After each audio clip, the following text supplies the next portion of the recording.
Well, hello, everybody, and welcome to episode 52 of the Unstoppable Entertainment Show, the most comprehensive entertainment news show on the internet. I am, of course, Nate Schaffner, otherwise known as the Unstoppable Nate. How are you all doing? I hope you're doing well. I just got back from vacation, or with my wife. We were visiting her family, and we got to see uh, our nephews for the first time in 5 years, so that was a lot of fun. But I am back, and I'm back with a new episode. I hope everyone's doing well. Before I get started, I just wanted to remind everybody that if you like this show, go ahead and hit that like button, hit that subscribe button, spread the word, tell your friends. Also, if you have a comment, a question, or if you'd like me to talk about certain movies or franchises, you can email me anytime at the address listed in the description of this video. So, with that down, with that all that out of the way, let's get started with this. So, one of my favorite kinds of one of the favorite kinds of movies that I love are movies that have a kind of worldly cast. By that I mean um, movie movies that have both foreign and domestic casts that they have foreign and American actors and actresses, and it's set overseas as well. I love movies like that. I don't know if what I just said made any sense, but um, there's this crime thriller coming um, that is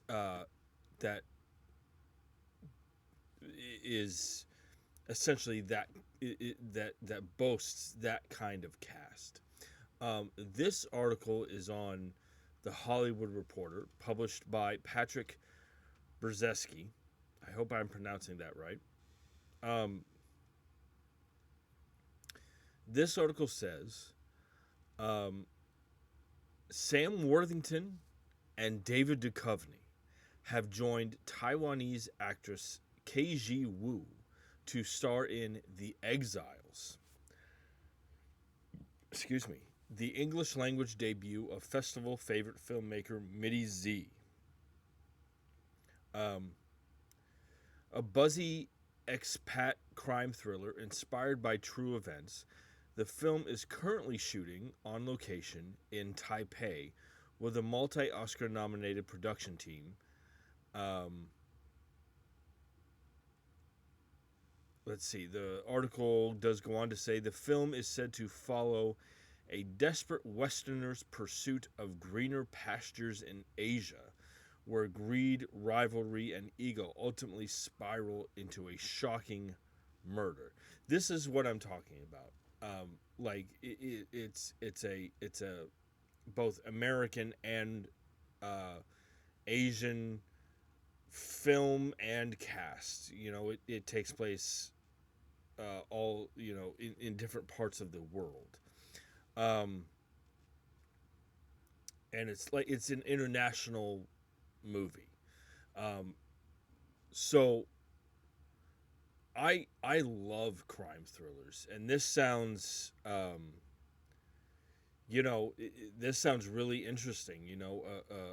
An American's pursuit of the grass is always greener on the other side, but maybe not so much, because once they get over there, things go to shit. And this sounds really interesting. I, I'm a big fan of David Duchovny. I grew up. I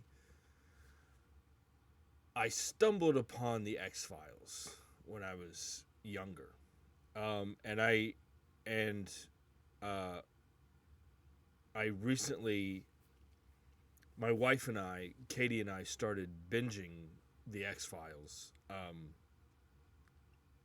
and we kind of fell out of it. But I when I was a kid, I stumbled upon it and became one of my favorite shows. And David Duchovny is one of my favorite actors. He was in this he was in this movie called Evolution, I think it was. Which is just this. It's just this bonkers comedy. And then I think maybe if as far as his TV work is concerned, I think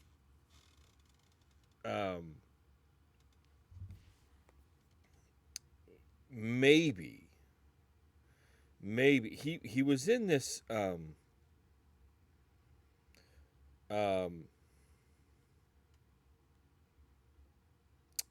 want to say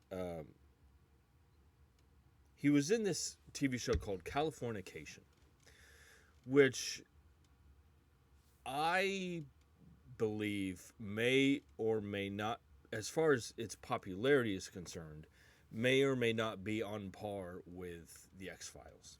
Now, I should say, they did this revival of the X-Files, and again, my wife Katie and I have started binging the X-Files a while back, and we kind of fell out of it. But I've heard the revival isn't very good, and I haven't seen either X-Files movie. But I love David Duchovny, and he's got this in real life. He's kind of got this very dry sense of humor that I've seen in interviews, and I think he's fantastic. I also like Sam Worthington too. Obviously, from the Avatar films. The Terminator movie that he was in.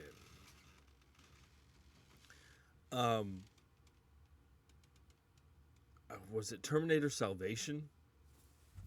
That movie had a lot of problems. Sam Worthington wasn't one of them, in my opinion. He's done some others. I mean, he's most famous for the Avatar film, being in the Avatar movies. Terminator Salvation. He was also in the remake of Clash of the Titans, which I have not seen. But I like him. I like him very much. So there's that. I'm not too familiar with KG Woo, but I am interested. I am interested. This will be the English language debut of Midi Z.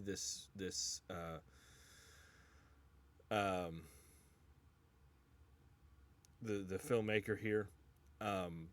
So I am looking forward to this movie. I mean, this sounds very interesting. Again, this idea of an American looking for greener pastures overseas, and it doesn't really go that way. That sounds really interesting, and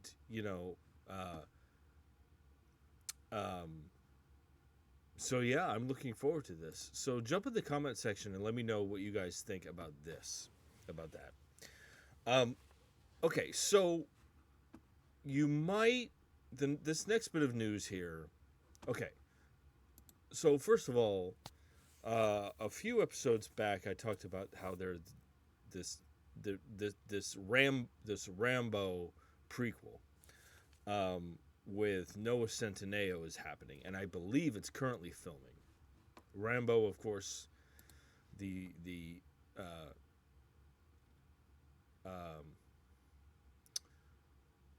popular the action franchise of the 80s with Sylvester Stallone. And to be honest,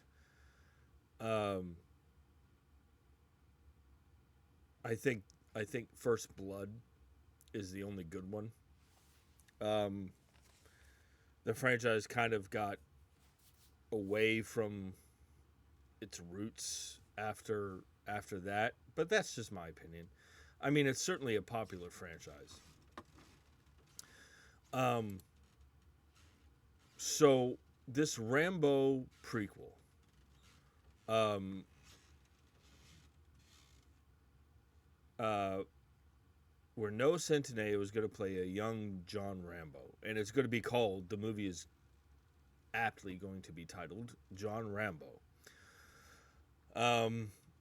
So we have there's been some production updates regarding this movie, and I have questions about this movie. Like, is anybody going to be interested in a Rambo prequel, let alone a Rambo movie without Sylvester Stallone? Who's to say? I hope it's good. Um, so there's been some production updates.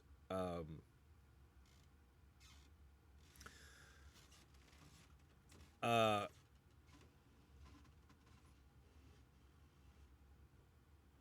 it's I believe it's now filming in Bangkok. Um, this article is on CBR, published by Monica Coman. I'm just going to read this article here. The Rambo franchise is one of the most popular action films of the 80s. However, 40 years later, it will receive a prequel. Dubbed John Rambo, the prequel movie was announced in May 2025. The first announcement was Jalmari Highlander, who would serve as a director, and later added Noah Centineo as the titular character. Although filming was expected to kick off late last year, John Rambo is now officially in production in Bangkok, Thailand. The production update also came with an exciting announcement. It confirmed 5 additional cast members.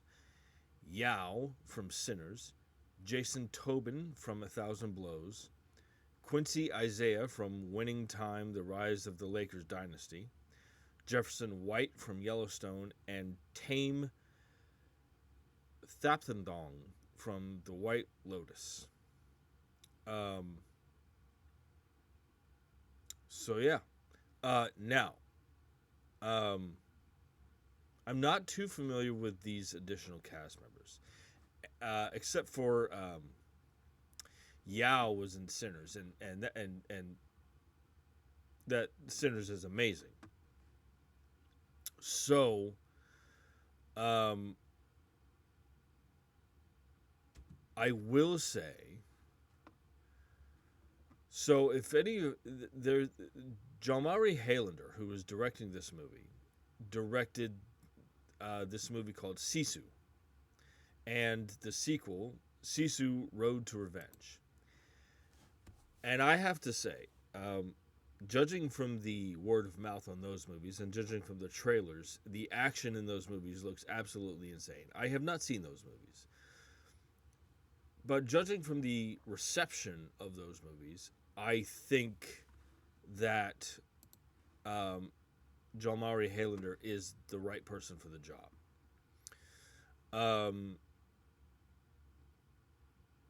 And you know, I think this is an opportunity to go back to the roots of John Rambo, and you know, and see how this man was forged. You know, because the Rambo franchise, I mean, First Blood, at least for me, is the only good one, and it kind of became this. You know, it started out as this. He was this war veteran who was suffering from, who was triggered by these experiences, and it kind of became this schlocky action franchise. You know, and I believe it to its detriment. There was so much to be said about the original First Blood, and hopefully this Rambo prequel will go back to those roots of him being a war veteran and, you know, all this trauma that he experienced. You know, I would love to see that. Again, my question is, will anybody else be interested in seeing this? A Rambo movie, a prequel, and without Sylvester Stallone. But it's filming right now. All I can say is, for me personally, I hope it's good.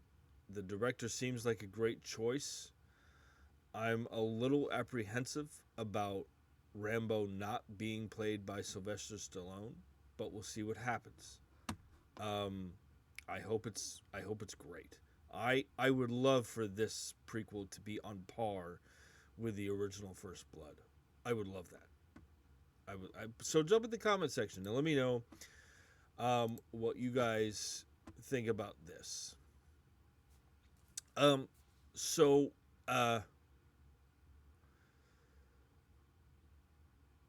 there. Let's move on here, to some comic book to film adaptations. So I've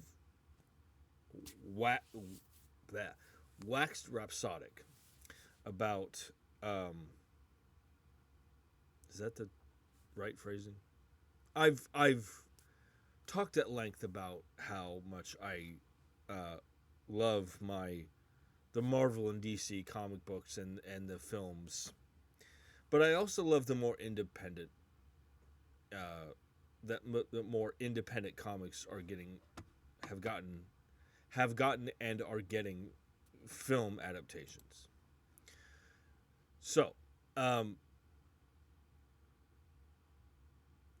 there is this comic book series that was created by Hannah Rose May called The Exorcism at 1600 Penn.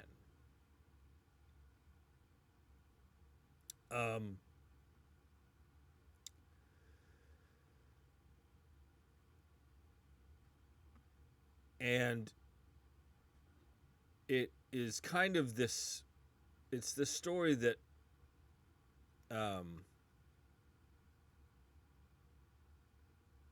so I'm just gonna, there's this article here on Deadline published by Matt Grobar.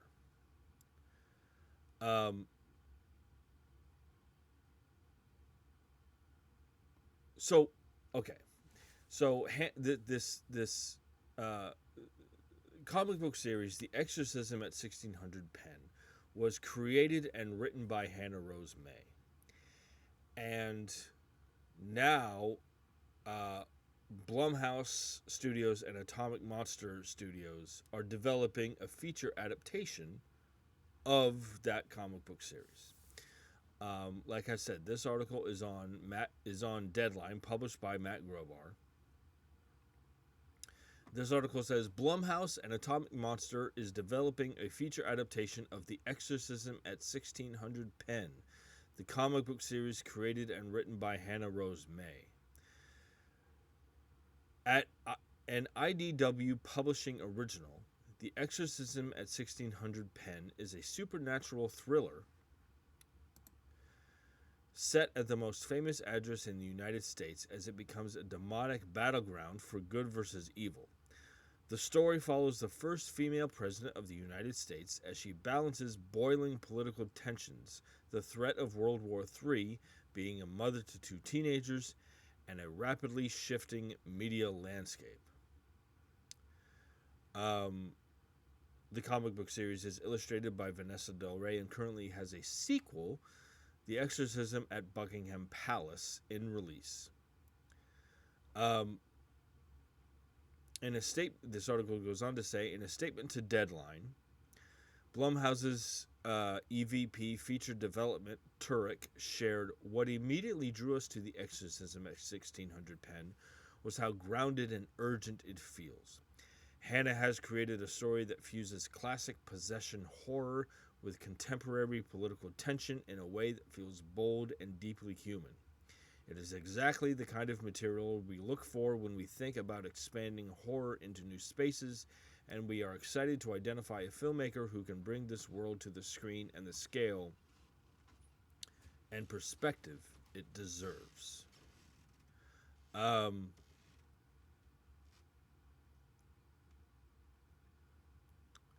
so, um,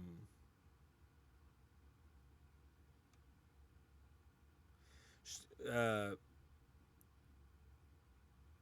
Hannah Rose May, this article does also point out that Hannah Rose May is also the creator of Rogues Gallery and The Guy in the Chair.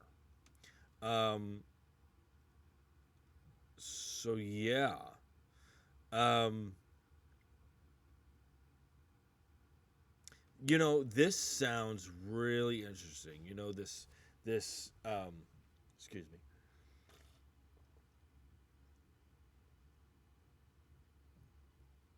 Um, this first female president balancing her professional and personal life, and rapidly shifting media landscape. That is interesting. A rapidly shifting media landscape, because I think, without getting too much into it, I think the current media landscape is the media landscape it's constantly shifting these days. You know, I we are currently in a media landscape where we don't know where fact checking is very important. That's all I'm gonna say. So the threat of World War III, a mother of two teenagers, and a rapid shifting media landscape.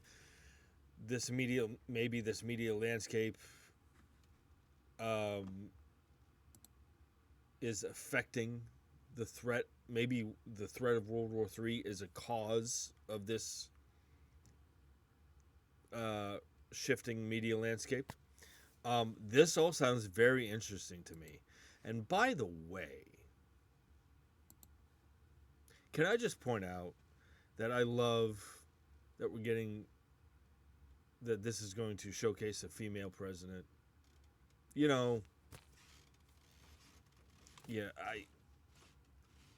That's awesome. Strong female characters, I love it. This sounds very interesting. Again, this female president balancing professional and personal life, and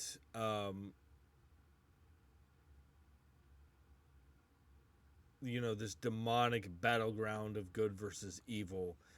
This sounds really interesting, and I'm very interested to see how it pans out. And again, I love the fact that we're getting a more independent comic book series adapted into film. I love that, and I think every comic book lover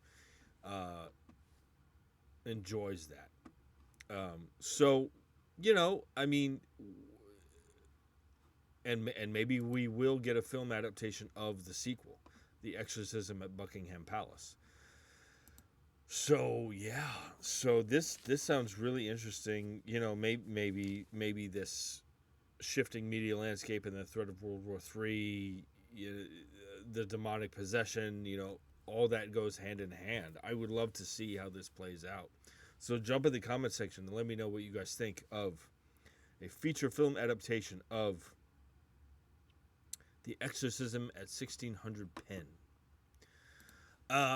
So moving on here. So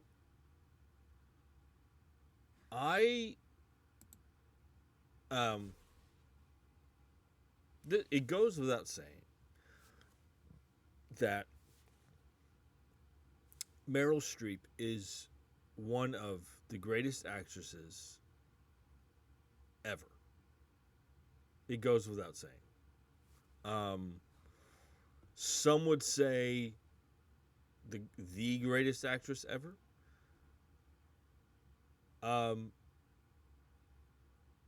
I I personally I don't know that I would say that, but she's certainly in the category of the greatest actresses ever. I believe um, she has been uh, nominated. Um, Let me see. I want to make sure.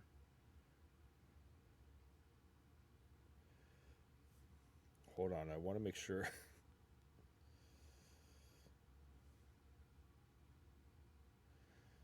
So Meryl Streep has 3 Academy Awards. She has been nominated 21 times, which is crazy. Which is crazy. I cannot wait to see her um, back for Devil Wears Prada 2. She was in the film adaptation of Into the Woods. And I remember the Oscar nominations for that year were released before Katie and I saw Into the Woods. And it was revealed that Meryl Streep was nominated for was nominated for an Oscar for Into the Woods. And I was like, "Really? Like Into the Woods? Really? Meryl Streep got nominated?" And then we saw the movie and we were like, "Of course she got. Yeah, she deserved it." Um and what was the Iron Lady where she played Margaret Thatcher? It's a phenomenal performance. Um, um,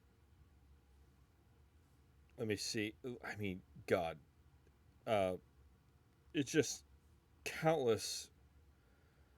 Uh,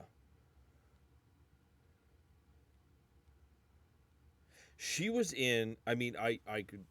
What has been said about Meryl Streep that hasn't been said before? She was in this. She was in this movie called August Osage County, which is kind of a downer of a film, but she's great. She's great in that movie. And like I said, I mean, good Lord, the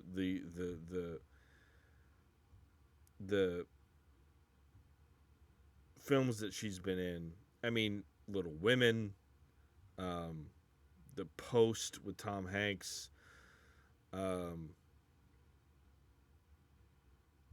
like I said, The Iron Lady. Uh, and even the movies going back, like she was, she was in The Deer Hunter, um, Sophie's, obviously Sophie's Choice. The French Lieutenant's Woman is a movie that I recently watched for the first time, and it's great. It's great. Um, that was who else is in that? Um, yeah, Jeremy Irons.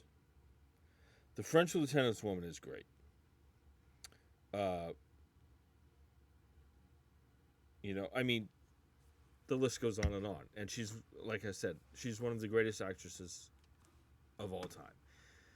And here's the thing: is that she is showing no signs of slowing down. This article is on MovieWeb, published by Adele Anchors Range.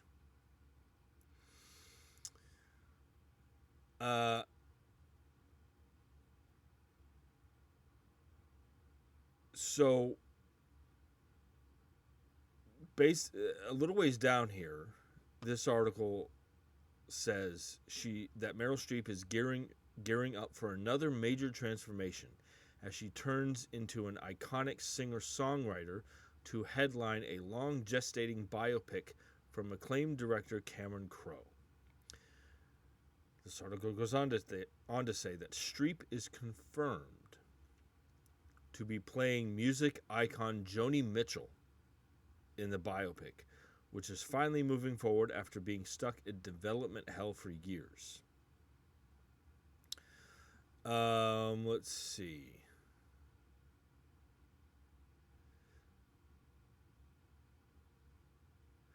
This article, for those who don't know, this article does give some information about Joni Mitchell.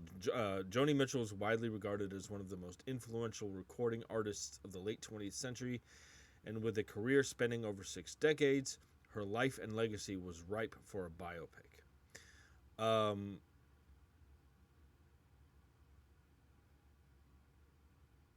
So it seems that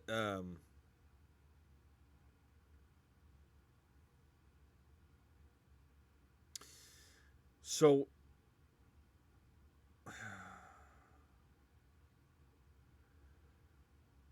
I'm trying to get all the information here. This article implies that Cameron Crowe will be directing this movie.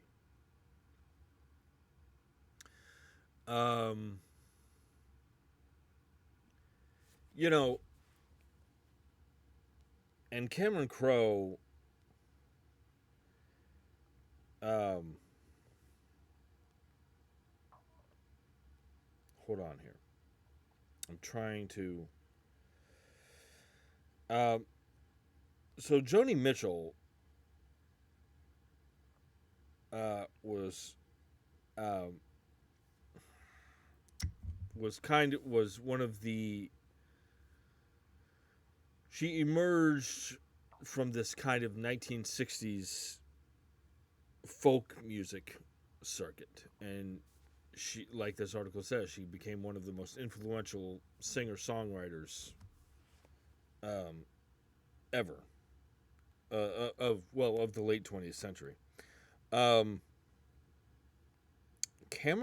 This article implies that Cameron Crowe is going to be directing this movie. Now, this will be Cameron Crowe's first. If this is true, if it's true that Cameron Crowe is going to be directing this, this will be his first narrative feature film since the movie Aloha, which wasn't very good. This movie Aloha, it had Bradley Cooper, Rachel McAdams, and Emma Stone, and it wasn't very good. And Cameron Crowe, actually, if I look up his filmography, Cameron Crowe has kind of a hit and miss filmography. I mean, before Aloha, he did We Bought a Zoo with Matt Damon, which was okay. And that was in 2011. And then, let's see, before that, he did Elizabethtown in 2005, and that was terrible. And I've seen that, and that's terrible. Vanilla Sky, which is not very good. However, he did do Say Anything. He did direct Almost Famous. And he did direct Jerry Maguire. And those three are great. So he's kind of had this hit and miss career. And hopefully, this Joni Mitchell biopic will get him back on track. Because the last thing you want to see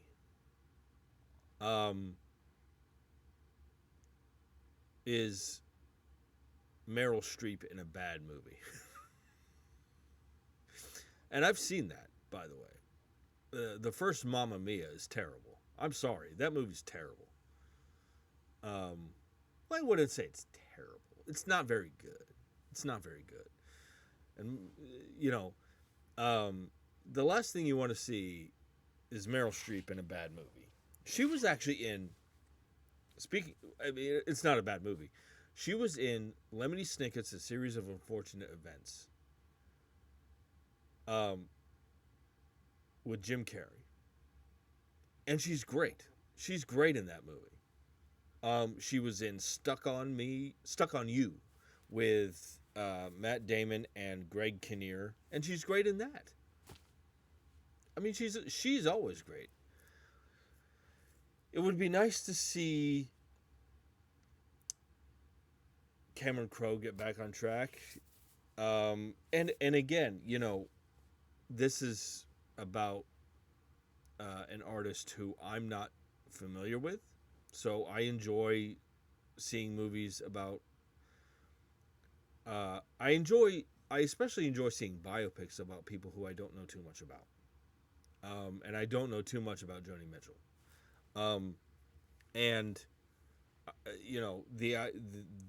The fact that Meryl Streep is going to be playing Joni Mitchell is a fantastic choice. So I think this is going to be great, and it'll be interesting to see from what perspective they tell this story. Is this going to be a biopic that looks back on her life? Is this going to, how is this story going to be told? I hope that this is great because I think Cameron Crowe needs a win, a big win. I love Meryl Streep to death. Who doesn't, really? So I hope it's good. I hope this is great. I hope this goes back to the quality of Jerry Maguire and Almost Famous.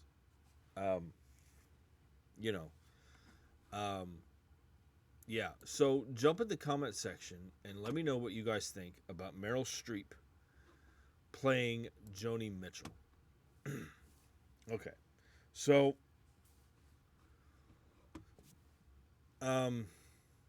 this next bit of news here is very unfortunate to talk about. On January 30th, actress Catherine O'Hara died at the age of 71. And I just wanted to talk about that a little bit. Catherine O'Hara was on Schitt's Creek. And I believe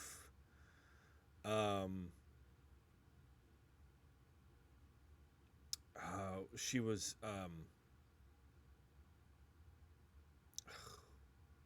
what was The Last of Us. She was on The Last of Us. Catherine O'Hara, probably her most iconic role was in Home Alone, playing Kevin's mom. That iconic moment on the airplane, where she realizes that she forgot Kevin at home.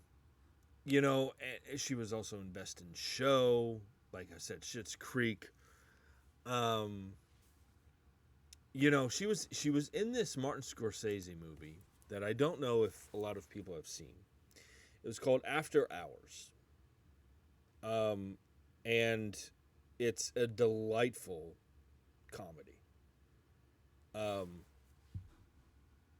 It was directed by Martin Scorsese, and without giving, I don't want to get too off topic here, but After Hours, Martin Scorsese was having trouble getting The Last Temptation of Christ. If I have my information correctly, Martin Scorsese was having trouble getting The Last Temptation of Christ off the ground. And so that movie was stuck in development hell for a little bit. So Martin Scorsese moved on, and moved on for a while. While The Last Temptation of Christ was in development hell, he worked on this movie, and he developed this film called After Hours. And then after Hours, he went back to The Last Temptation of Christ. After Hours is great, and more people should see it. And Catherine O'Hara is in that. And you know, I would say,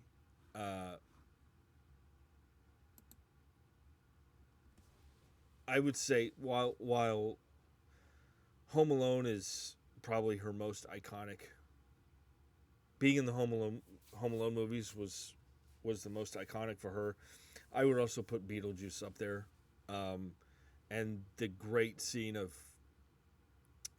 her and the rest of the Dietz family singing Deo is fantastic, and it was great to see her back in Beetlejuice 2, or Beetlejuice. It was great seeing her, and she, I always she was in A Mighty Wind. She was in Waiting for Guffman. She did voice work in The Nightmare Before Christmas. I mean, she did everything. She did all kinds of stuff, and I think her death really shocked us all as film fans, as entertainment fans. She was one of those actresses that could do anything, and I personally, I was very shocked to read of her death, and she was just a chameleon actress, and I just wanted to say a few words about her, and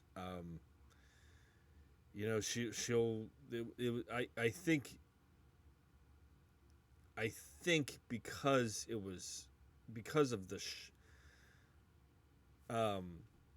was so shocking to read and hear of her death. I think that's why, because of how shocking it was, I think we're going to miss her even more. I mean, it just, at least in my opinion, it kind of came out of nowhere, and I remember reading the news and being like, what? Catherine O'Hara died? Well, I was like, wow, and she was on Schitt's Creek, she was in The Last of Us, she was on that Apple TV series The Studio, and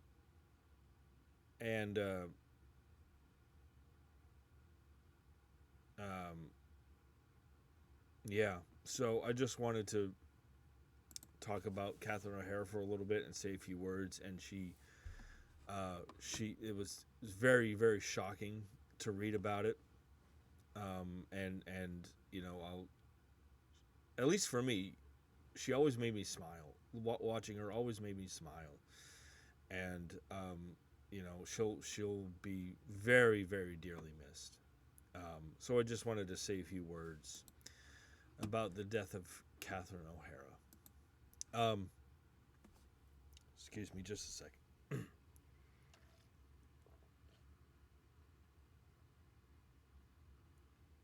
All right. So I'm going to move on here.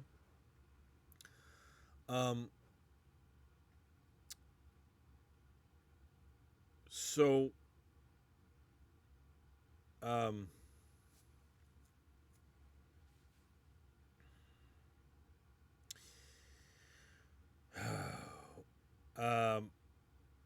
let me see if I can I want to make sure I get my information correct on this. So,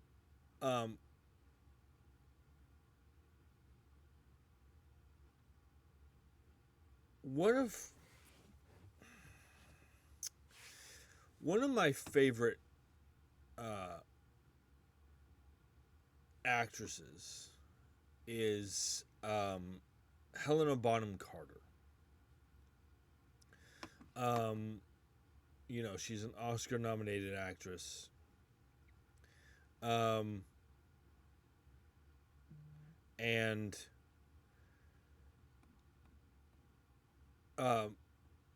she has joined this cast of this kind of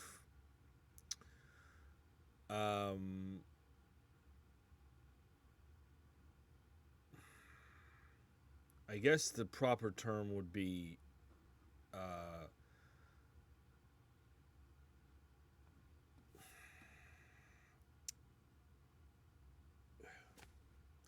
it's a romance movie, but it's very I'm struggling here. I'm sorry.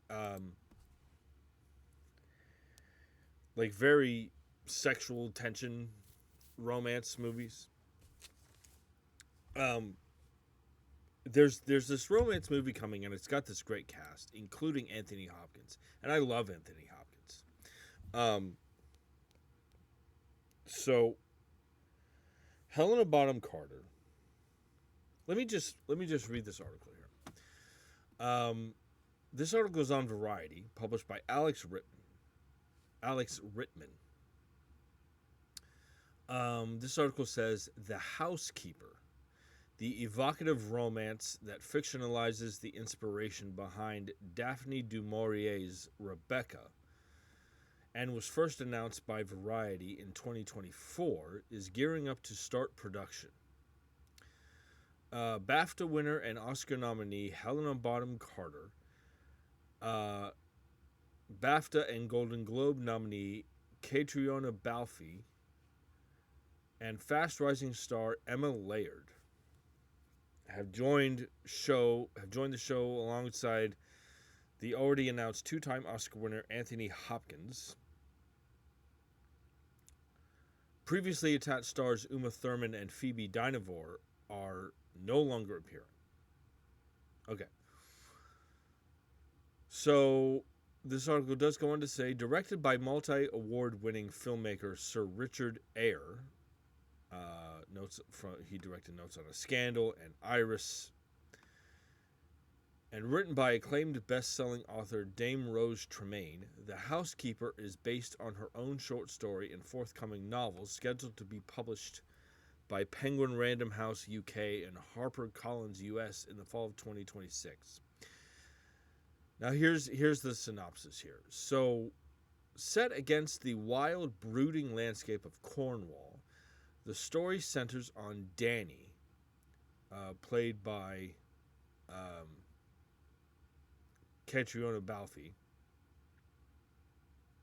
the housekeeper at Manderville Hall, a grand historic house owned by the wealthy and widowed Lord Grenville Withers, played by Anthony Hopkins.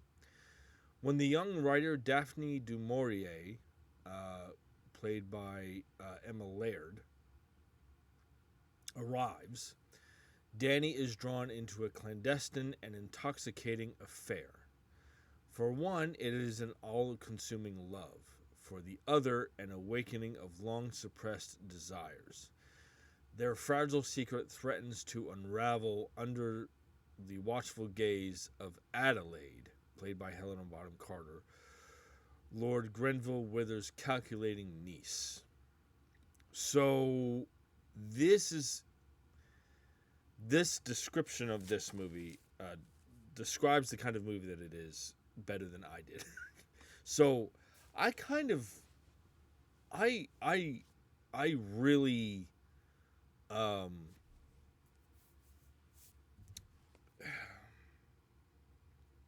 I really enjoy movies like these. Movies that express um,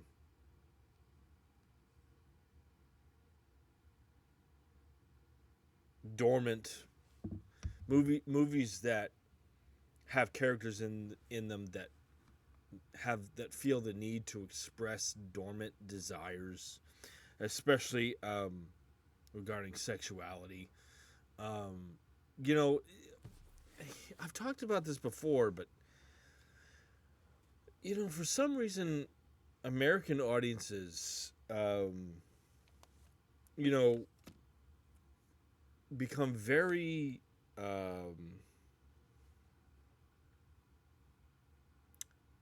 um, kind of standoffish when it comes to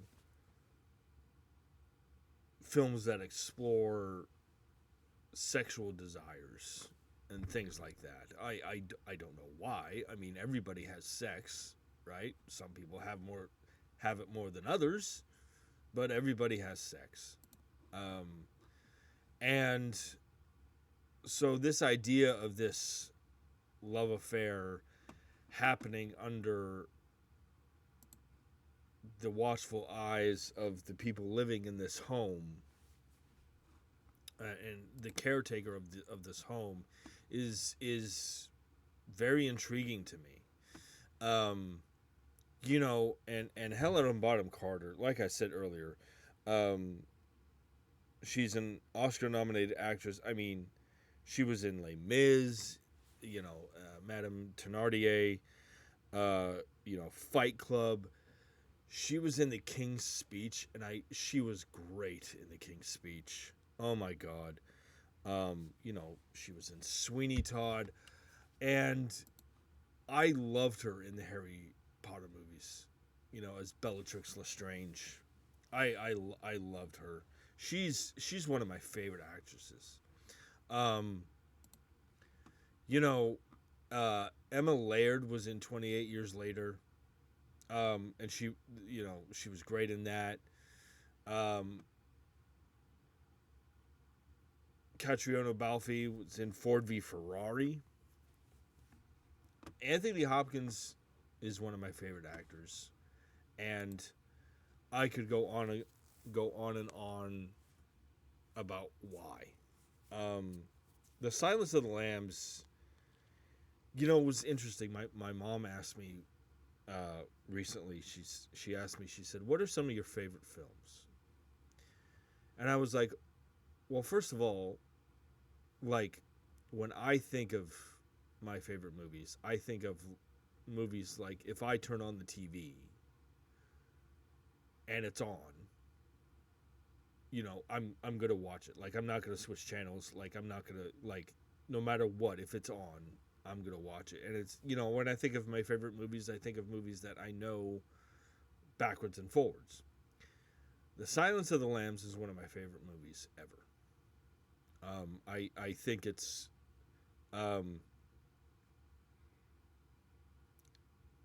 endlessly rewatchable. And Anthony Hopkins gives one of the greatest performances of all time in that movie. Um, and it, I don't know what it says about me, what this says about me, but there's that moment in The Silence of the Lambs where Hannibal Lecter um, he pretends to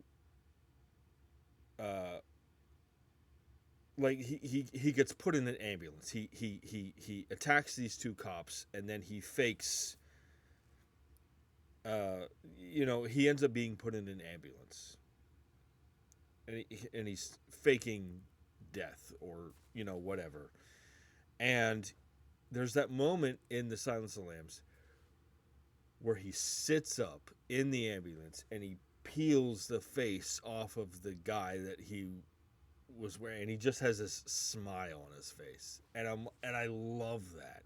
I love that so much. Like he sits up and he's just like, and he's like, I got you now. And it's a great moment, and it's again, it's a great performance. He's, you know, him playing. I wanted to point this out. So he's playing this.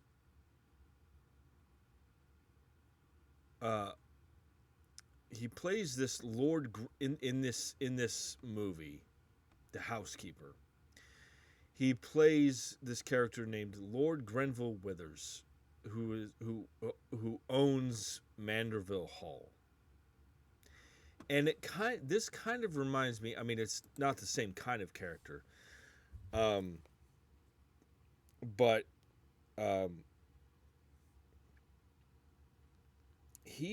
this kind of reminds me of this movie that he was in, called The Remains of the Day, that he was in 1993, that was directed by James Ivory, and he plays this Stevens character, who was this butler.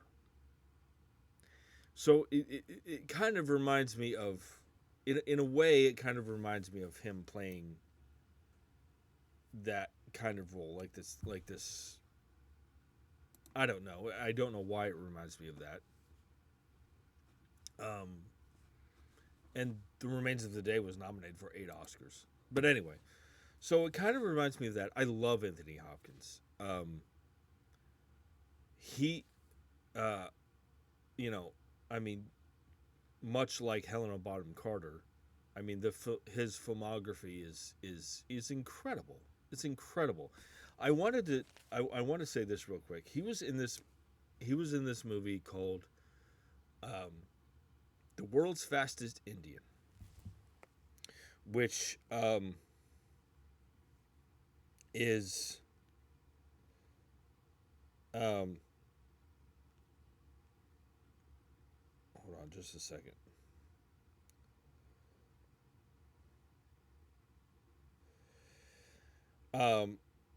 He was in this movie called The World's Fastest Indian, where Anthony Hopkins plays Burt Munro, who set the land speed world record at the Bonneville Salt Flats in Utah.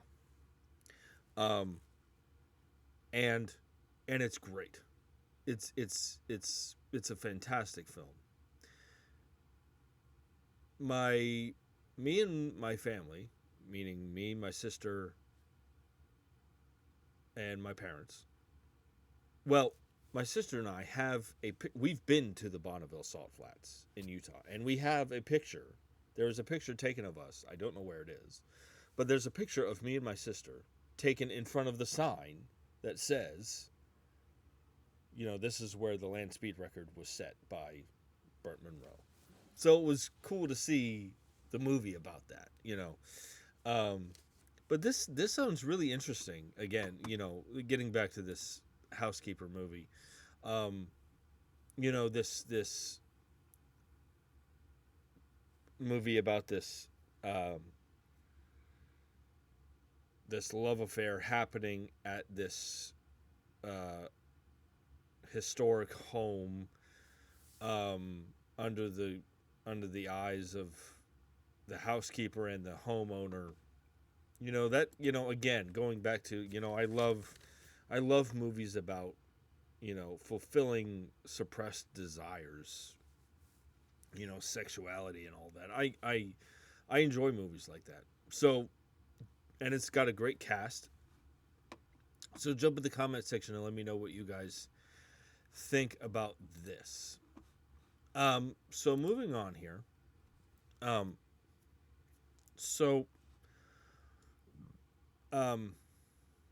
This next bit of news is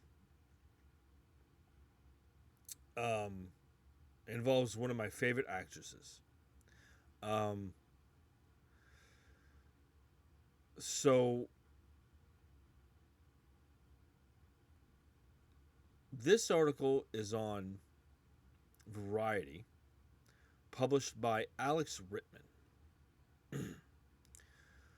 um,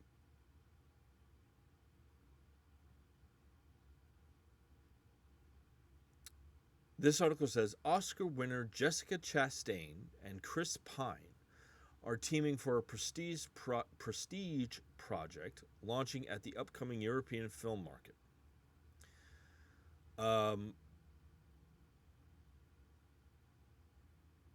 This is Pleasure, based on Mary Gaitskill's novella, will be directed by Sherry Springer Berman and Robert Pulcini, the married filmmaking duo who earned an Oscar nomination for 2003 comedy drama American Splendor, and directed episodes of Fleischman is in Trouble, Succession, and Only Murders in the Building. This article goes on to say that the film follows Margot, played by Jessica Chastain, as accusations of misconduct unravel the career of her closest friend, the charming publisher Quinn, played by Chris Pine.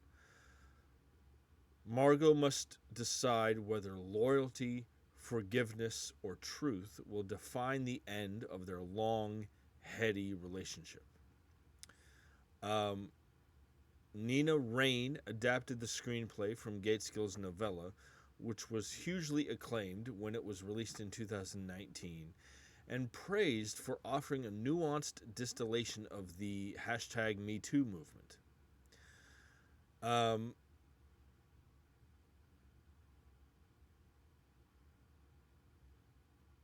Yeah. Okay, so first let's get to the cast. I love Jessica Chastain. I didn't always like her. I don't know why.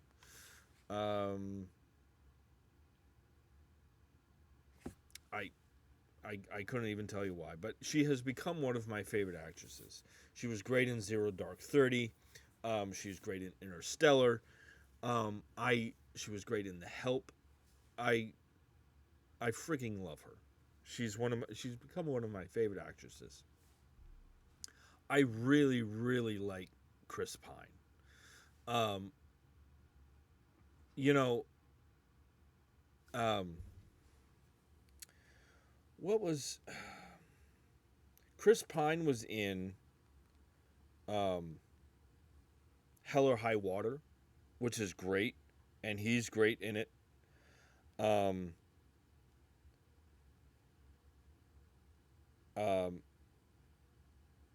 He was in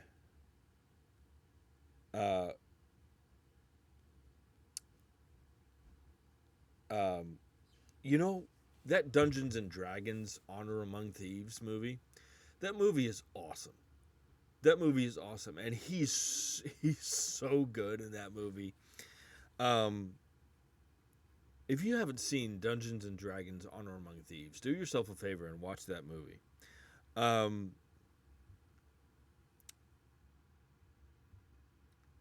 He was in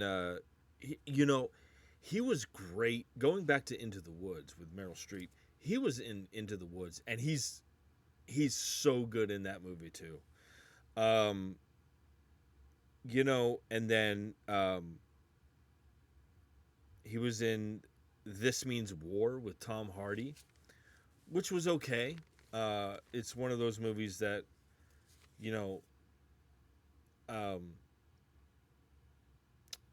the story isn't very good, but the acting is great. He was in Unstoppable with Denzel Washington. That was it ended up being director Tony Scott's last movie, and it's fantastic. And it was great. I just want to say this about Unstoppable. I love when a director's filmography ends on a high note. And Unstoppable is probably, it certainly got the best reviews of Tony Scott's career. It stars Denzel Washington and Chris Pine, and it's about this runaway train that has toxic chemicals on it, and it's great, and it's great. And of course, you know, I loved his Captain Kirk. I thought there were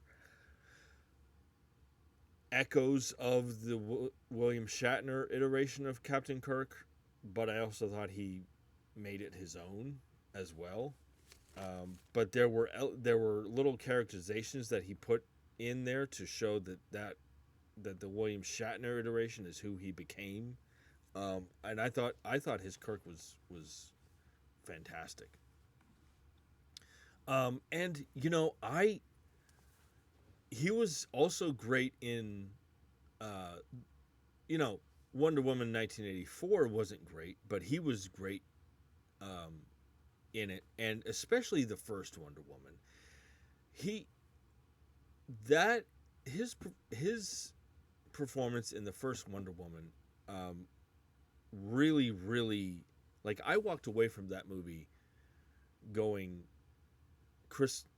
thinking to myself, my God, Chris Pine was great in that movie. He was really, really great. So this movie, This Is Pleasure, it sounds really, really, and I love it, and I love this about this movie. It sounds very topical. These misconduct accusations against this woman's best friend. It's certainly topical, and it's certainly a topic of discussion these days. You know, this idea of, you know, we live in kind of this we live in this cancel culture world now, and some of it is deserved and some of it isn't. And you know, I think we live, you know, and there are things these days about certain certain people of celebrity status that they do, or that mostly do not say, but you know, when you do something, I personally go, you know, all right, that's it, I'm not, you know, you're a piece of crap. But this idea of cancel culture, and this idea of, I mean, we seem to be living in this world of guilty until proven innocent now, which is interesting. And you know, this movie that revolves around, oh, your very best friend has been accused of doing this. Will that affect your friendship? Will you, you know, this Me Too movement, will, and it's difficult, at least for me personally, because I believe that every accusation and allegation should be taken seriously. However, you know, until it's proven otherwise, and it can be. This movie presents an interesting idea, you know, like when allegations and accusations come out about one of your closest friends, how do you respond to that? Do you, like, which side do you fall on? You know, and I think that's a very interesting topic to discuss, and it should be discussed. You know, if you've known somebody your entire life, and something bad comes out about this person, you know, how does that affect your friendship? You know, I think that's a very, again, I think that's a very interesting topic to discuss, and it should be discussed. And I say that as someone who I am one of those people. Like, depending on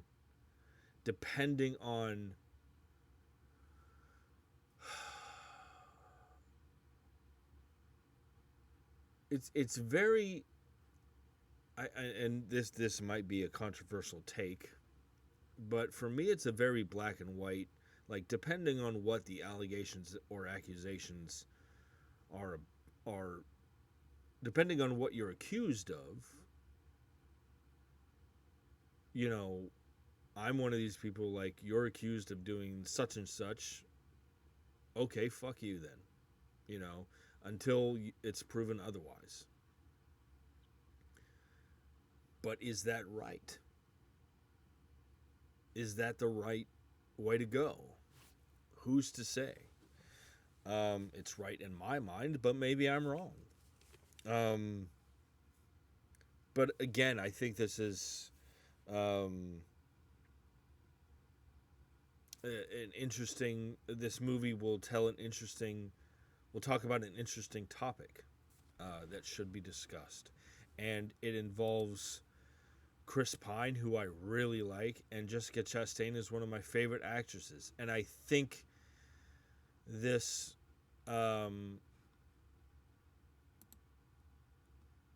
I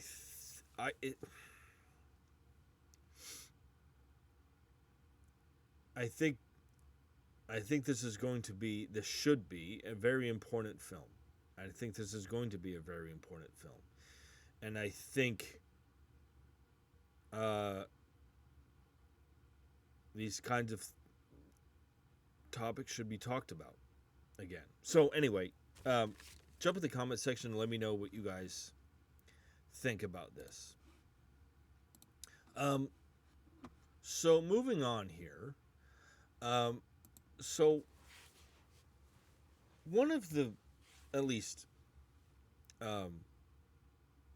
purposes of this show is not just to talk about movie news as far as casting and whatnot, but I also try to talk about news from the business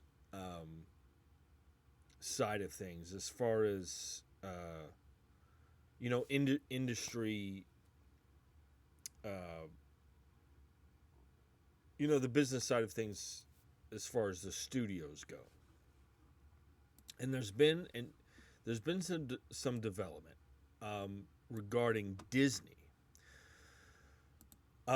So for those who don't know, and this was, I want to make sure I get my information correct on this.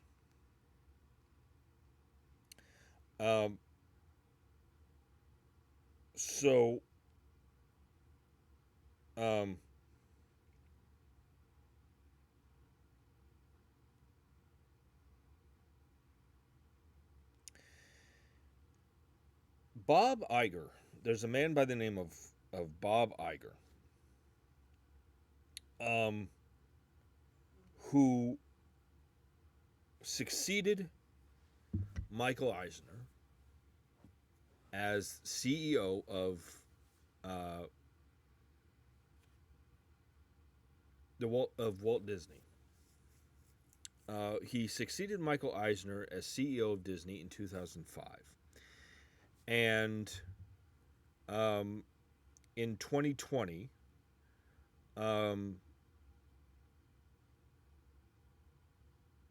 his contract expired. And he then was, after his contract as CEO expired, he was then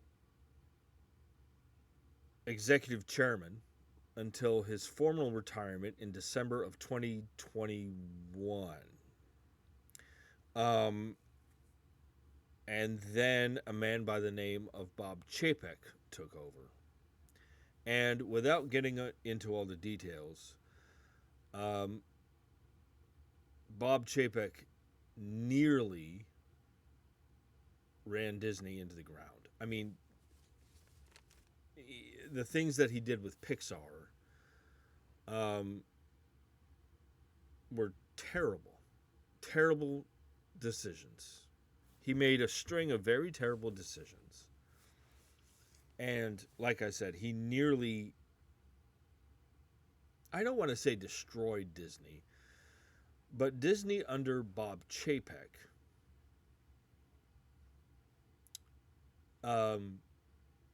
he didn't run that company he didn't run Disney very well. And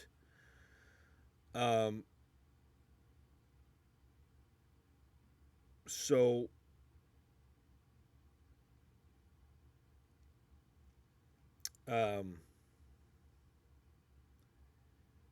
in November of 2022,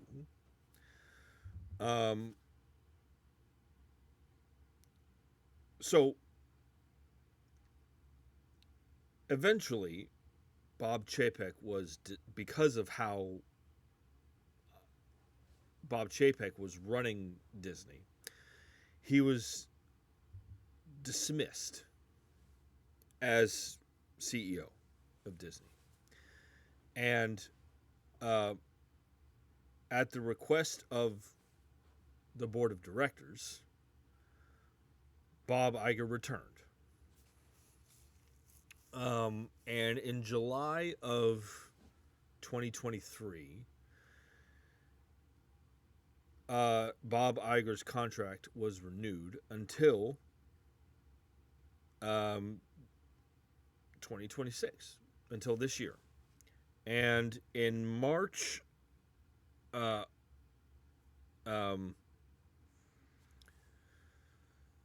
so I give you all that history because Disney has named their new CEO, who will take over on March 18th of this year. This article is on Deadline, published by Dade Hayes. This article says, Disney Experiences Chairman Josh D'Amaro has been elevated to CEO of the Walt Disney Company, capping a closely watched multi-year process of identifying Bob Iger's successor. Dana Walden, Disney Entertainment co-chairman, has been named President and Chief Creative Officer, a newly created role.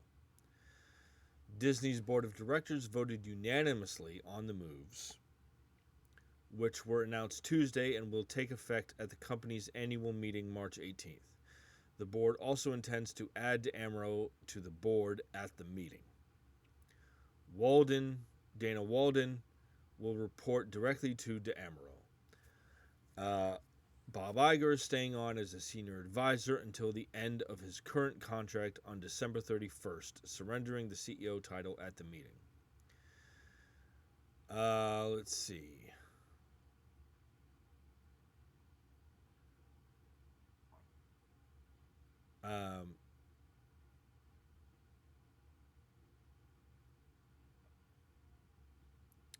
So this article does go on to say that Josh Amaro is a 28-year company veteran. He had been one of 4 internal CEO candidates, along with Dana Walden, ESPN chairman Jimmy Pitaro, and entertainment co-chairman Alan Bergman. Pitaro and Bergman will continue to serve in their current posts, the company said. So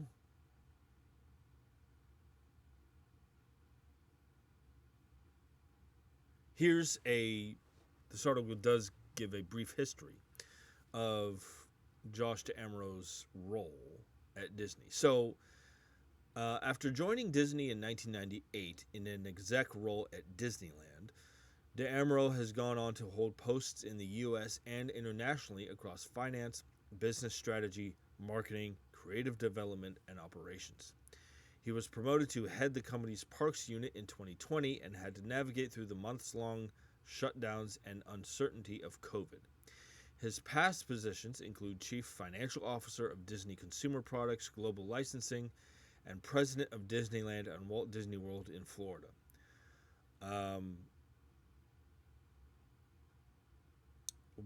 This article continues. Walden and Bergman were named co-heads of the entertainment unit in 2023 after Iger restructured the company to give studio execs more responsibility in streaming.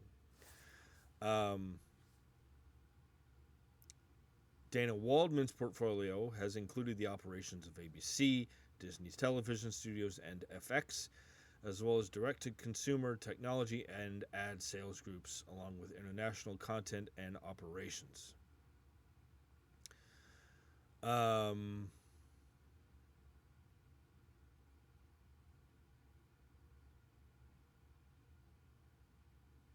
me see here.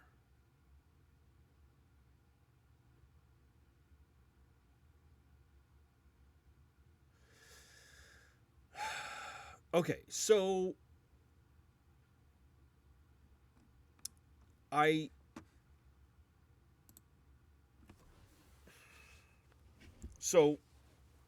this Josh Amaro will take over as new Disney CEO.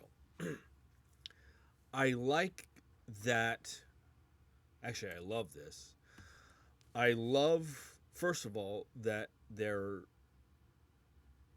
hiring a new CEO within Disney. Like, they're not bringing somebody from the outside to run Disney. And I really think that's a strong move. I don't.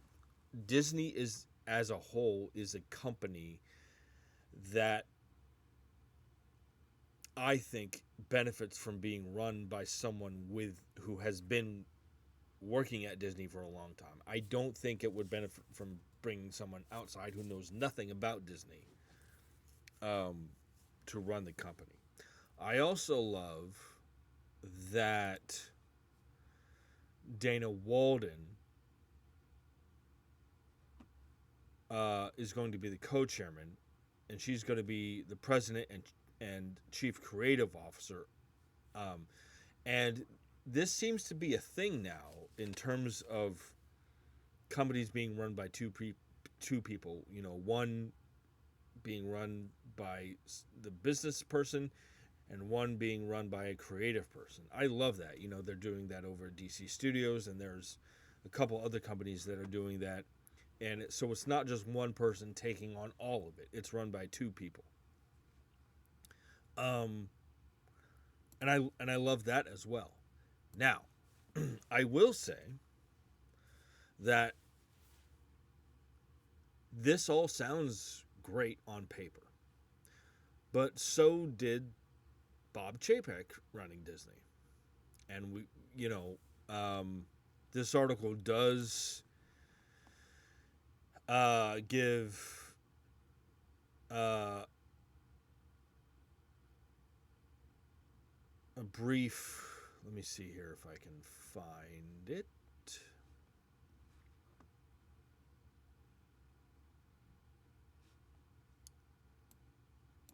Hold on.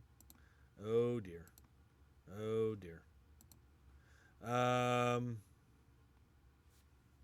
So, trying to find it.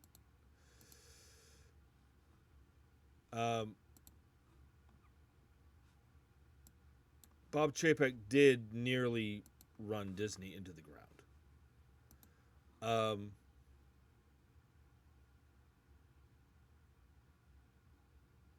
Here it is.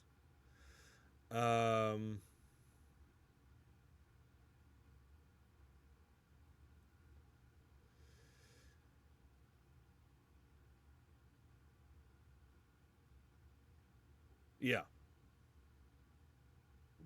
I mean, it doesn't go into detail, but Bob Chapek made a number of missteps. So Bob Chapek,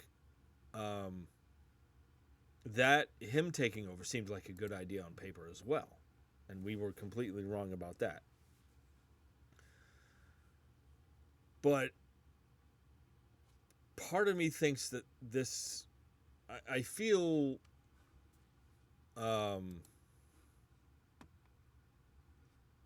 so we'll see what happens with Josh Amaro. Something tells me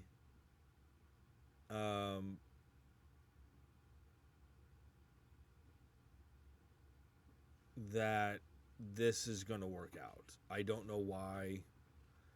Um, you know, uh, Josh Amaro has been with the company for 28 years. He's had numerous roles, and it's going to be split up into two positions. You know, Dana Walden is going to be the chief creative officer, so that gives me, like, it's not just going to be Josh Amaro taking on all of them.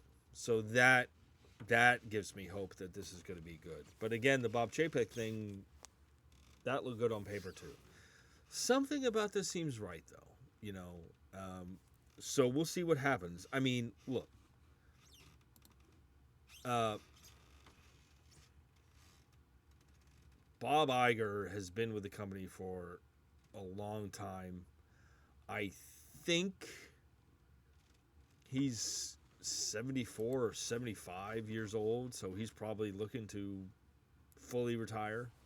And he's looking, you know, it would just really, and you know, I'm trying to be as optimistic as possible here, but it would just really suck if Bob Iger had to come out of retirement again if Josh Amaro fucks this up. But something about this seems right to me. But again, I've been wrong before. So we'll see what happens. We'll see what happens. I mean, I don't know if it can get any worse than when Bob Chapek was running the company. You know, and so we'll see.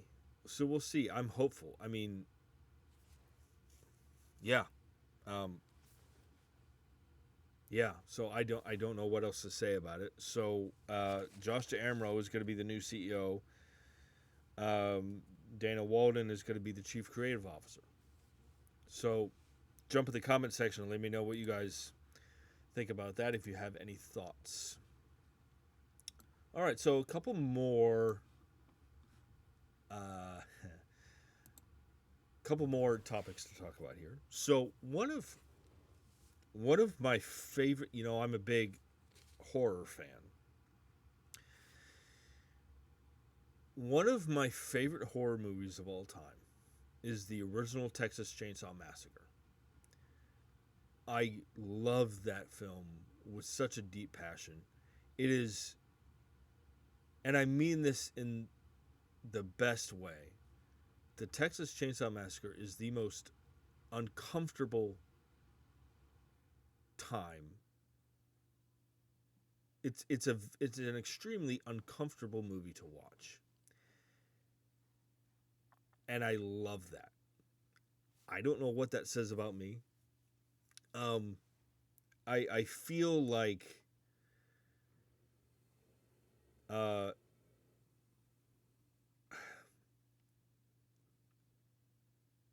I feel like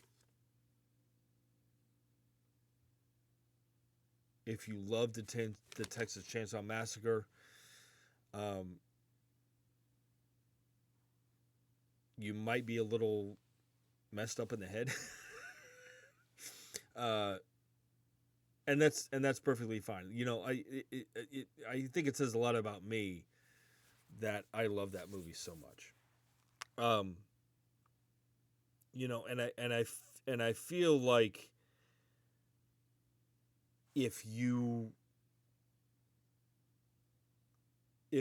I were to tell you, if someone were to ask me what are some of my favorite horror movies, and I tell you the original Texas Chainsaw Massacre, and you respond positively to that, I feel like if you respond positively to the fact that I love the Texas Chainsaw Massacre, then you and I are going to get along just fine. And I've even seen the Texas Chainsaw Massacre 2,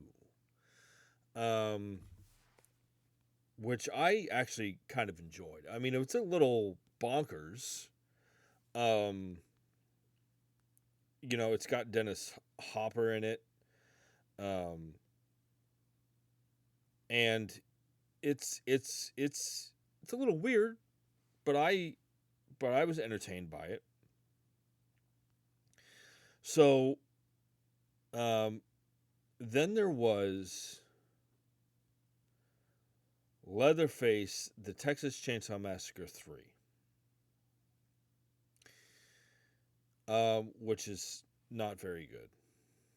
It's not very good. I'm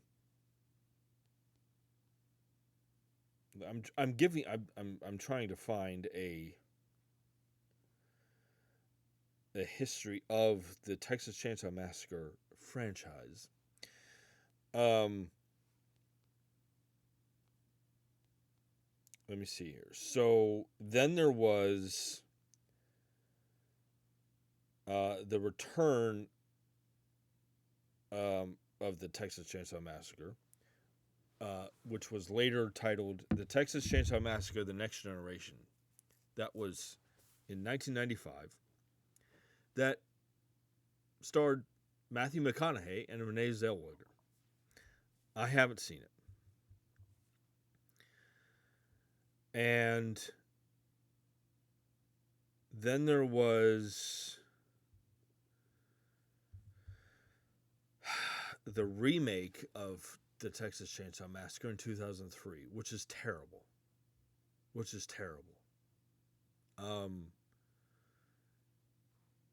And then they did this Texas Chainsaw Massacre: The Beginning, which is a prequel to the remake. And then they did Texas Chainsaw 3D, which serves as a direct sequel to the original. And then they did Leatherface, which is a prequel to the original. And it just got really, really. And then they did this Texas Chainsaw Massacre on Netflix. And that I heard wasn't very good. So there's the original, and then there were sequels, and then there were remakes, and then there were sequels to the remake and prequels to the remake, and the franchise just got out of hand. But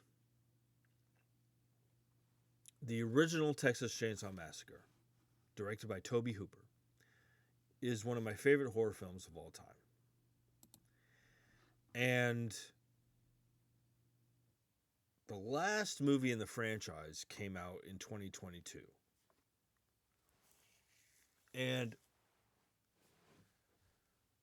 there have been so many bad movies in the franchise.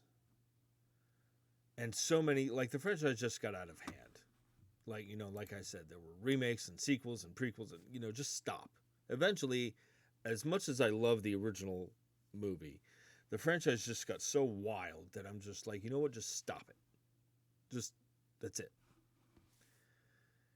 So it's been 4 years since the last movie. And I will say that I am, and maybe to my detriment, I am such a huge fan of the original Texas Chainsaw Massacre that whenever I hear about something like a new movie or, whatever, it automatically piques my interest. Well, there is news regarding the franchise. This article is on Joe Blow, published by Cody Haman.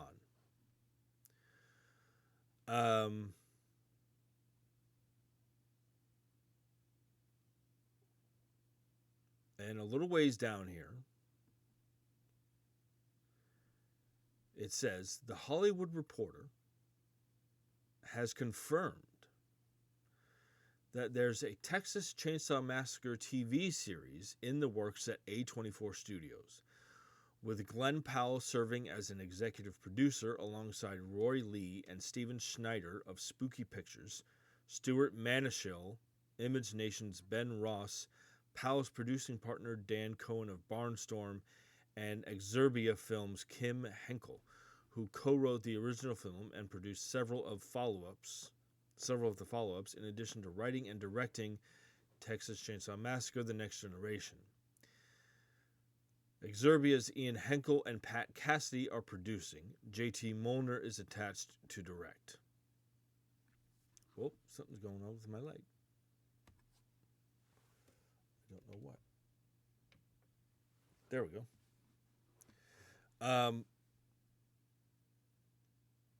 Now,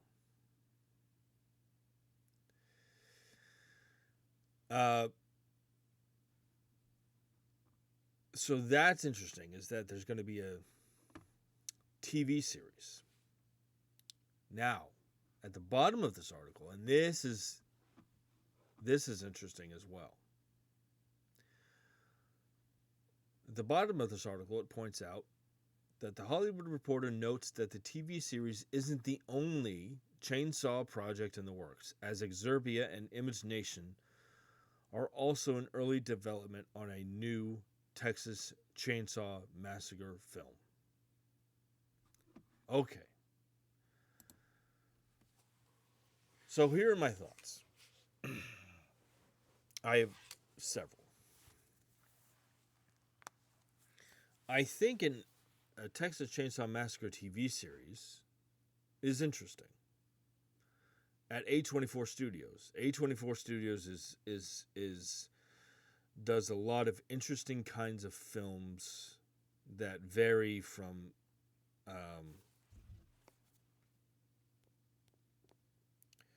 hold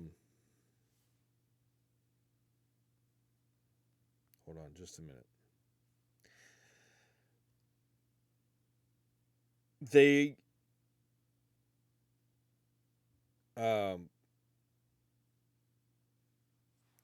an independent film studio that is best known for distributing art house kinds of films. And I think Texas Chainsaw Massacre, I mean, they distributed and produced Hereditary, Marty Supreme, you know. So I think Texas Chainsaw Massacre presents an interesting opportunity that you normally, because they're an independent film studio, I don't think you would get a Texas Chainsaw Massacre TV series from a more major studio. And I think A24 is the perfect way to go, because with an independent film studio, especially with something like the Texas Chainsaw Massacre, you could really, really do the franchise justice.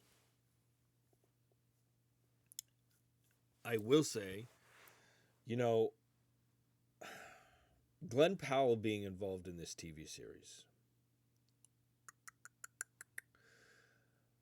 I like Glenn Powell. I think he really, really needs a hit.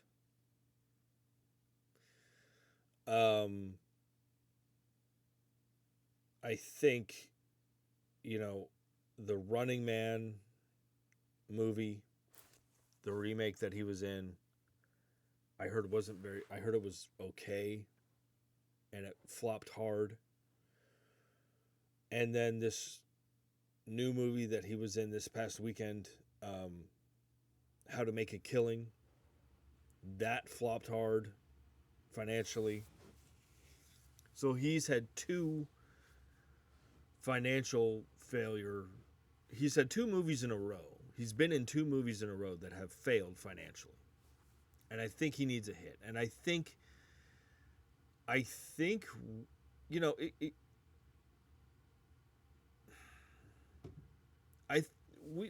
we've been in an age of entertainment now for a while where a name isn't going to sell a movie. The movie has to be good. The movie has to look good. It doesn't matter who's in it. If it doesn't look good, then nobody's gonna see it. And I like Glenn Powell, but he needs, you know, if he doesn't, if he doesn't get a hit soon, I mean, nobody's going to know his name anymore. Now,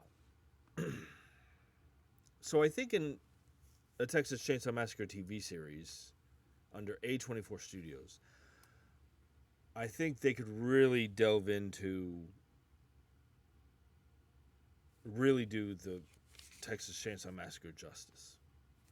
Now,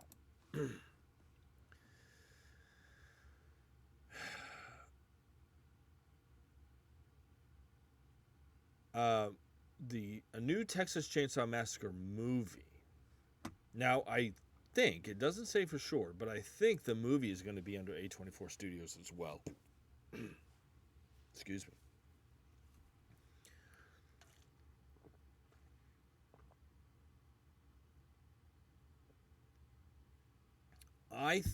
So here are my thoughts on this. I think audiences, as far as the Texas Chainsaw Massacre TV series are going to go, it goes, I think as far as the Texas Chainsaw Massacre TV series is concerned, I think audiences are going to be like, ooh, a series. That's interesting. Nope, that hasn't been done before. Let's watch this and see what it's like.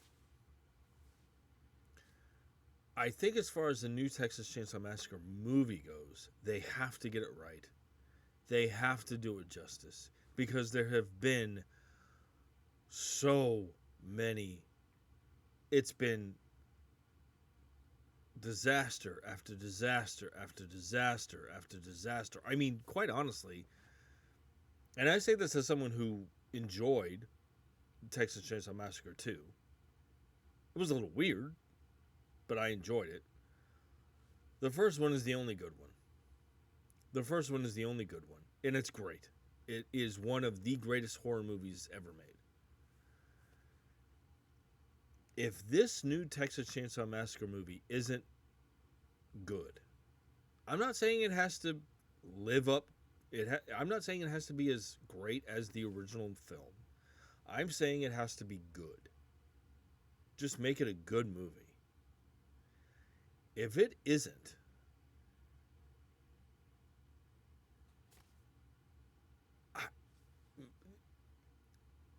maybe they should just stop altogether and just not go back to the Texas Chainsaw Massacre for like 15 years.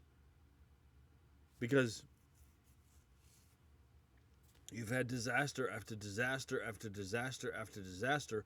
No one's going to be fucking interested anymore. You've if this new movie isn't good, you will have killed the franchise. This has to be good. Because if it's not, it's going to go the way of the Terminator franchise. And just be like, just stop. Nobody cares anymore. Nobody fucking cares. And again, I'm not saying this new movie, as far as specifically this new movie, I'm not saying it has to be as awesome as the original film. I'm saying just make it good. Just make it, and let me say this real quick. There was that 2003 remake that had Jessica Biel in it, I think. I don't have much of a gag reflex when it comes to entertainment. There's not much that I watch that makes me sick. The 2003 Texas Chainsaw Massacre made me want to puke, and not in a good way. That just the what they it felt like.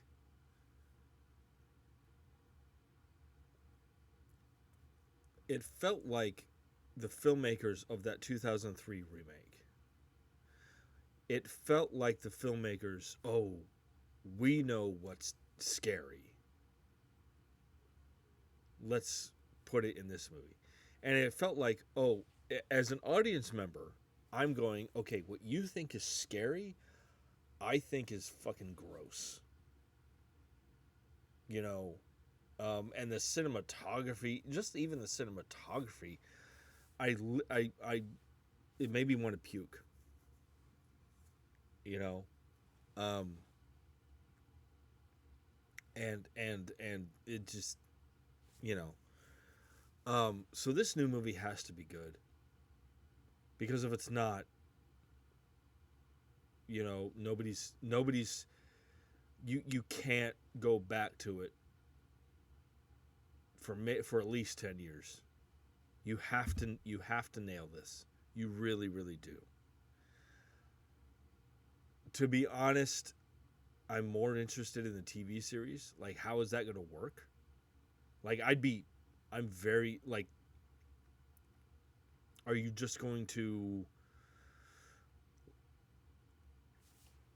and it's weird to me because, you know, I'm a huge fan of the original movie, you know, but a Texas Chainsaw Massacre TV series, like, are you just going to adapt the film into a TV series and take it episode by episode? Or like, how is that going to work? Like, I'm interested to see that. I can't be enthusiastic about another Texas Chainsaw Massacre movie because I've been disappointed so many times. I hope both are good. I'm more interested in the TV series because I wonder what the story is going to be and how that is going to work. You know, I, yeah. Um, so I have many thoughts about this, as you can tell. What do you guys think about new Texas Chainsaw Massacre TV and film? Uh, and are you a fan? Do you find it disturbing that I love the original Texas Chainsaw Massacre? What do you guys think about this? Jump in the comment section and let me know your thoughts. Okay, so one last bit of news here for this episode. One of my favorite actresses is a woman by the name of Rachel Weisz.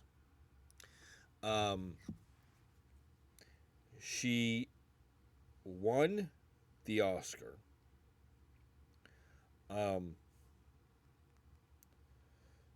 for this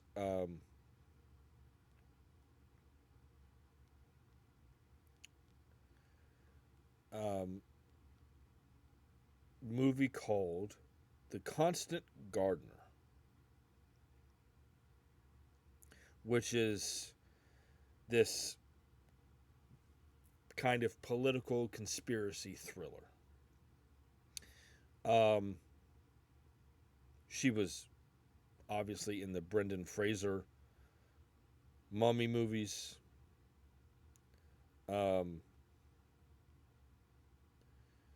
She was in Black Widow, and she was pretty good in Black Widow.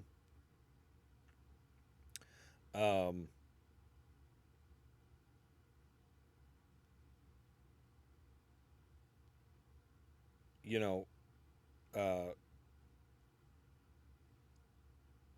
she was in The Fountain with Hugh Jackman. She was in Constantine, Runaway Jury, Enemy at the Gates, Sunshine. She's an incredible actress. And she's one of my favorite actresses. And so she is going to be in this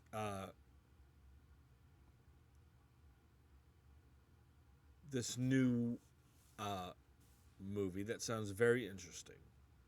This article is on the Hollywood Reporter, published by Lily Ford.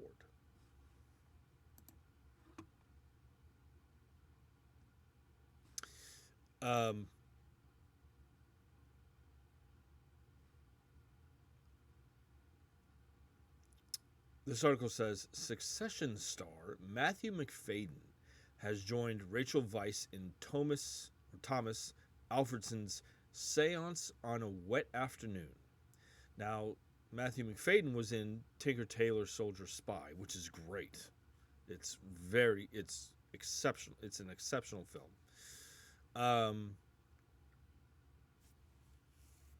And filming is now underway on this movie. A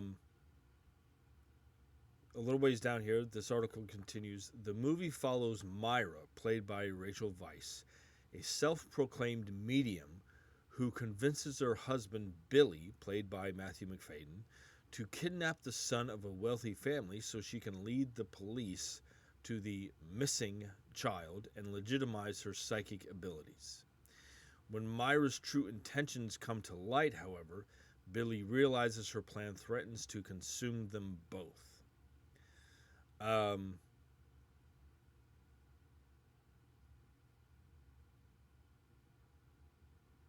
Yeah. So, Matthew McFadden.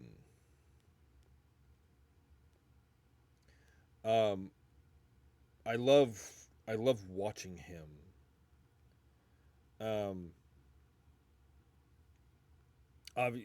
Like this article points out, he was in Succession. He was in Death at a Funeral. He was in The Three Musketeers in 2011. The less said about that, the better. He played Mr. Darcy in the 2005 film adaptation of Pride and Prejudice.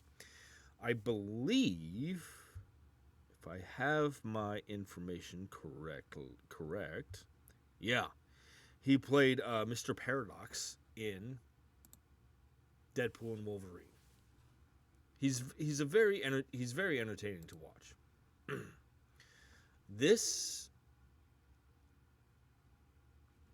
I love this idea, this idea of a self-proclaimed medium who proposes this horrific idea to legitimize her psychic abilities. And then it completely unravels and everything goes to shit. I love that. Like, there's something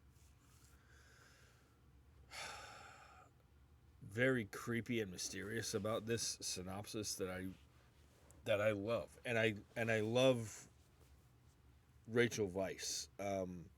This sounds really, really creepy. And and I love that Matthew McFadden is working with such a high profile actress as Rachel Weisz. I love that.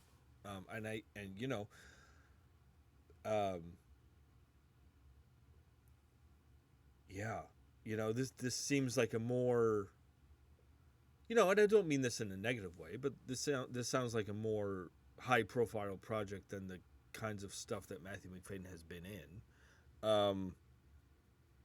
He's done a lot of independent stuff. More not independent, but less, not as high profile as this. I think this sounds, I don't know why, but this sounds like a very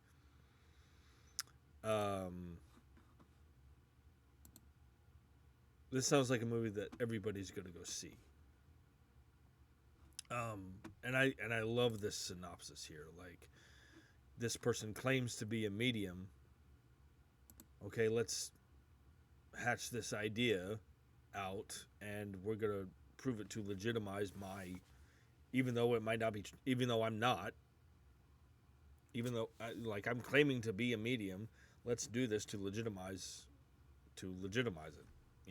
That sounds really messed up and really creepy. And I love Rachel Weisz, like I said. Who is going to be... Okay, so